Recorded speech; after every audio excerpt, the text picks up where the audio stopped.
আমি ব্যারেন ক্লিন্স। আমি গিয়েছি পৃথিবীর দুর্গমতম এলাকায়, দেখেছি এসব জায়গায় কিভাবে টিকে থাকতে হয়। আমি গিয়েছি তুষার ঢাকা আলাস্কায়, পার হয়েছি উত্তপ্ত সাহারা, উঠেছি সুউচ্চ এভারেস্টের চূড়া, আর এখন আমি রয়েছি দক্ষিণ এশিয়ার একটি অত্যন্ত বিপদসংকুল এলাকা, বাংলাদেশের সীমান্তবর্তী যশোরের যশোর বিজ্ঞান ও প্রযুক্তি বিশ্ববিদ্যালয়।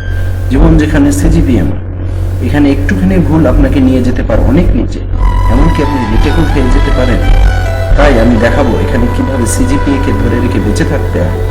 এজন্য আমি নিয়েছি কিছু প্রয়োজনীয় জিনিসপত্র, যেমন এক বান্ডিল জুতা, একটি ইন্টারনেট সংযুক্ত অ্যান্ড্রয়েড ফোন এবং প্যারাসিটামল ব্যতীত কিছু ওষুধ। এখন আমি বাস থেকে নামার জন্য একটি ছোট্ট গভীর আশ্রয় নেব, যা আমার সময় অনেকাংশে বাঁচিয়ে দেবে। কারণ বাস ক্যাফেটেরিয়া থেকে অনেক দূরে একটি নির্দিষ্ট জায়গায় থামে, সেখানে অনেক ভিড় হয় এবং খাবার পেতে অনেক বেড়ে যায়, ফলে সময়ের অপচয় হয়, যার কারণে আমাকে এই কৌশলটির আশ্রয় নিতে হবে। একবার আমার এক ছোট ভাই বিষয়টি জানা না থাকায় চরম বিপদের সম্মুখীন হতে হয়েছে।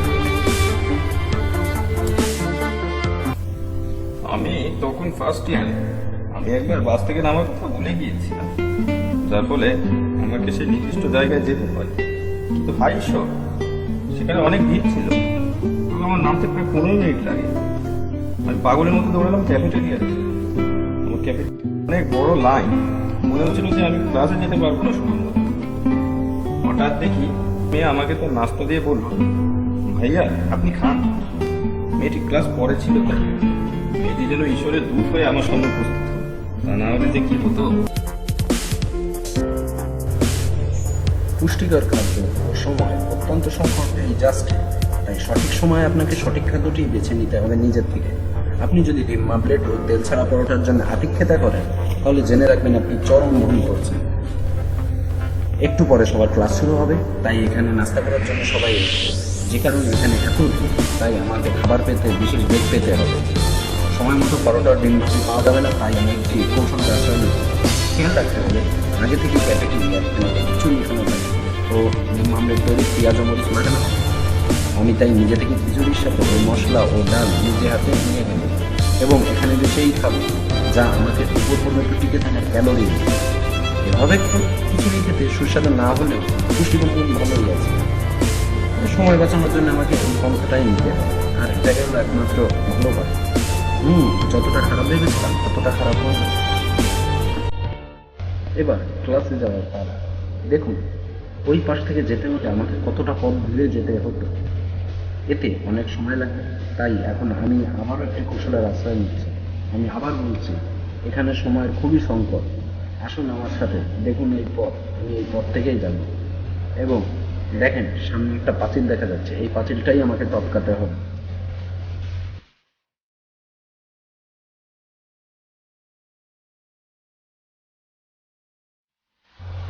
দেখলেন তো পা কিভাবে পিছলে যাচ্ছে, পাঁচিল টপকানো এত সহজ না। আমাকে এই পাঁচিলটা যে করে হোক টপকাতেই হবে। দেখেন আমি আস্তে আস্তে উপরে উঠে গেলাম, আমি নামছি। আপনারা এই পথটাই খেয়াল করুন। দেখলেন তো আমার এই পথটা পাল্টাতে কতটা সময় বেঁচে গেল। দেন হাতটা দিন। দেখলেন তো আমি কত সহজ এখান থেকে বের হয়ে গেলাম। দেখুন সামনে একটা বিশুদ্ধ পানির কল দেখা যাচ্ছে, চলুন কিছু পানি ভরে নেওয়া যায়, যা আমাকে সারাদিন টিকে থাকার জন্য প্রয়োজনীয় শক্তি দিবে।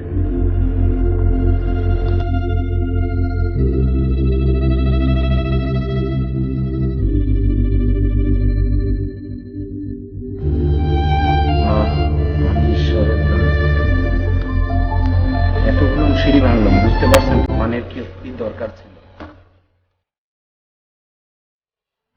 এখন আমাদের একজন সিনিয়র শিক্ষকের ক্লাস। এই ক্লাসে খুবই মনোযোগ দিয়ে হতে হবে, তা না হলে তার পরিণাম হয় ভয়াবহ। তার ক্লাস ও বোর্ডে লেখা দেখে মনে হবে তিনি জানেন হিন্দু সাহিত্যের ক্লাস নিচ্ছেন, কিন্তু এ ব্যাপারে ভয় পাওয়ার বা টেনশন নেওয়ার কোনো কারণ নেই। এ বিষয়ে আমার এক বড় ভাইয়ের কথা মনে পড়ল। দেখুন, আপনি যখন ক্লাস করতে যাবেন ও স্যারের ক্লাস করবেন, তখন স্বাভাবিকভাবে আপনি কিছু জানেন না বা কিছুই বুঝতে পারছেন না। অস্থির হবেন, এখানেই শেষ নয়, বিপদ আসলে সামনে। আর তা টের পাবেন আপনি যখন প্রশ্নপত্র হাতে পাবেন। হায় ঈশ্বর, এ কি হলো? আপনার শিক্ষক আপনার সম্পর্কে সম্পূর্ণই বিপরীত ধারণা পোষণ করে। দেখে মনে হলো যে এইমাত্র আপনি পৃথিবীতে এলেন, আর তখন কিছুই করার থাকে না। দেখুন, একজন শিক্ষক আসছে জাস্টে টিকে থাকার জন্য যে কোনো সহায়ক অবলম্বনে নষ্ট করা হলে চলবে না। কারণ শিক্ষকের কাছে পরিচিতি কখনো কখনো ল্যাব, পরীক্ষা, ভাইবা ও অন্য যে কোনো কাজে সাহায্য করতে পারে।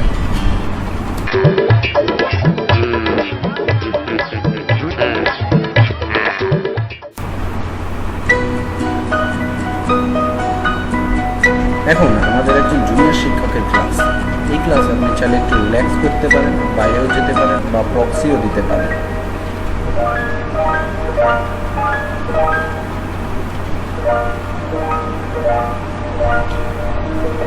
এই ক্লাসটি করবো না, তাই বলে এই না যে আমি এই ক্লাসটি পাবো না। এই যে উচ্চতর দক্ষতার জন্য যে ফোনটি দেখছেন, এই দিয়ে আমি স্লাইডের কপিগুলো ছবি তুলে নিই এবং এই বিষয়ে হেল্প করবে আমার এই বন্ধুটি। তবে একটা বিষয় আপনার মনে রাখতে হবে যে ক্লাসে বলদ নয় এবং মনোযোগী এরকম ছেলের পাশে বসাই ভালো। কারণ পড়া ধরলে পড়া বলে দেয়া, প্রক্সি দেয়া, এমনকি লেকচার কপি করে, এটাই হচ্ছে এদের দ্বারাই করা সম্ভব।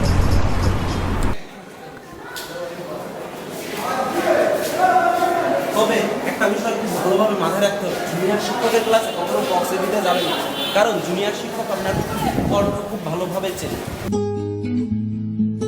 সুদীর্ঘ ক্লাস একটুখানি চা আপনাকে অনেক এনার্জি দিতে পারে, যে জন্য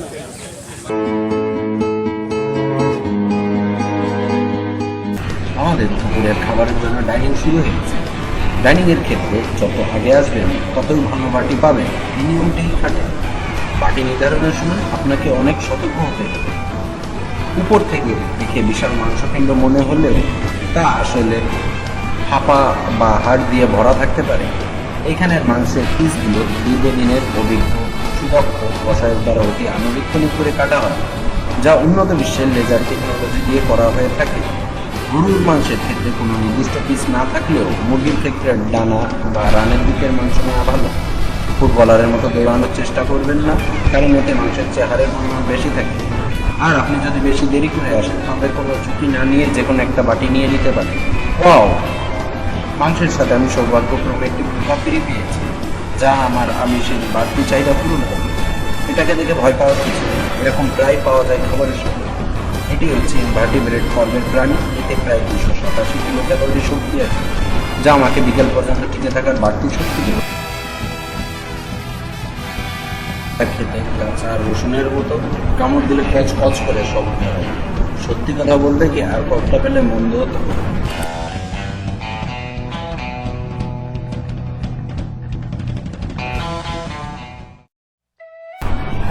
এটা জাস্টের সব থেকে সুন্দরতম স্থান। বাইরে থেকে অনেক সুন্দর মনে হলেও এটা আসলে একটা মরণ পথ, যাকে বলে বাইরে থেকে ফিট পথ কিন্তু ভিতরে মরণ পথ। কারণ এর ভিতরে একরকম চোরাবালি আছে, যা আপনাকে নিয়ে যেতে পারে অতল গহ্বরে, এমনকি আপনি নিখোঁজও হতে পারেন। কারণ কিছুদিন আগে আমার এক কাছের বন্ধু ঠিক এর আশেপাশে আনাগোনা করছে, কিন্তু হায় ঈশ্বর, তাকে আর খুঁজে পাওয়া যায় না। তাই আমি এটাকে খুব সাবধানে পাশ কাটিয়ে যাই।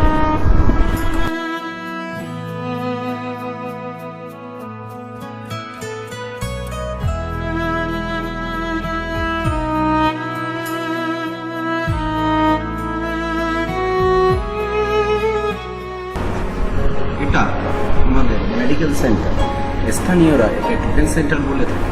এইখানে সকল ধরনের রোগের চিকিৎসা করা হয়, গ্যাস্ট্রিক থেকে শুরু করে এইডস রোগের চিকিৎসাও করা হয়ে থাকে।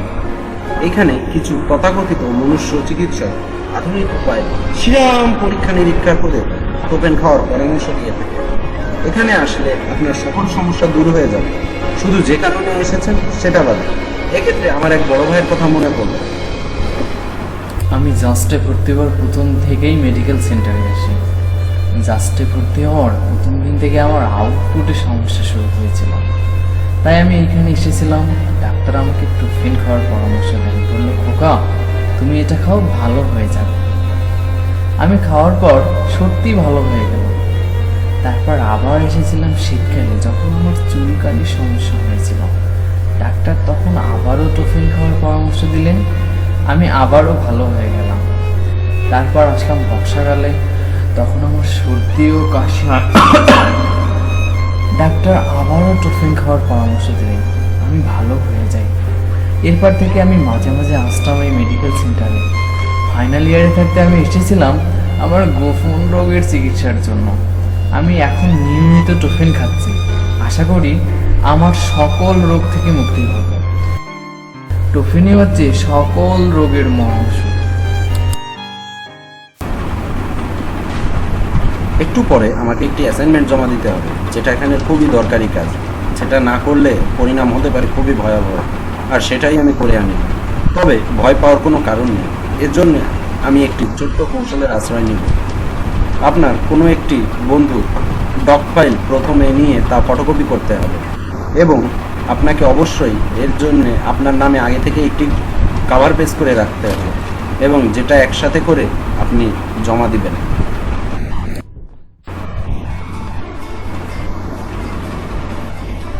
একটু পরে আমার একটি ক্লাস টেস্ট রয়েছে, তবে এর জন্য ভয় পাওয়ার বা আগে থেকে পড়ে আসার কোনো দরকার নেই, কারণ আমি কিছু ভিন্ন পদ্ধতি আপনাদের দেখাবো কী করে পড়াশোনা না করে পরীক্ষা দেওয়া যায়। প্রথমে হোয়াইট বোর্ডের উপর লিখে রাখা ক্লাস রুটিনের ভিতরে লিখে রেখে দিচ্ছি আজকের পরীক্ষার কিছু প্রয়োজনীয় সূত্রাবলী। ডেস্কের নিচে ব্যাগের ভিতর রেখে দিয়েছি সব শিটগুলো, যা দেখে মনে হবে আমি নিচে ব্যাগ রেখেছি। এরপর নতুন পদ্ধতি হিসাবে রয়েছে আমার সামনের চেয়ারের পিছনের কাঠ, আর উচ্চতর দক্ষতা যাচাই মূল্যের জন্য তো রয়েছে এই অ্যান্ড্রয়েড ফোনটি।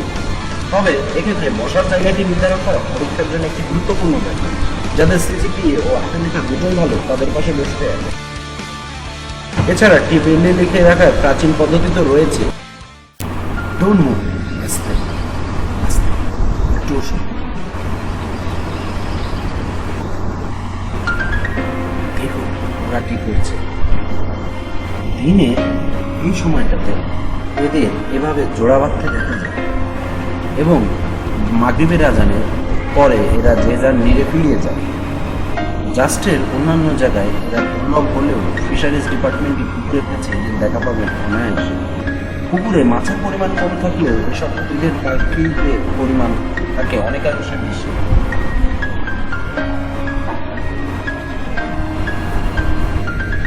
তাই আমি এই জায়গাটি খুব সাবধানে পার হব, কেননা একটু শব্দ পেলেই না জোড়া ভেঙে উড়ে যাবে।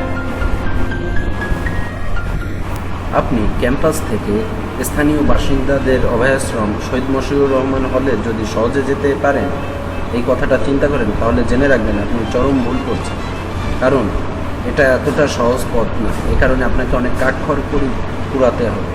এই দেখেন, এই রাস্তার মাঝখানে ডান পাশে রয়েছে রাশিয়ার বিস্তীর্ণ সমভূমি, এবং বাম পাশে রয়েছে সুয়েজ খাল, এবং এই দুটো স্থানের মাঝখান থেকে রয়েছে এই ছোট একটি রোড, যেখান থেকে আপনাকে আস্তে আস্তে করে স্থানীয়দের দিকে যেতে হবে।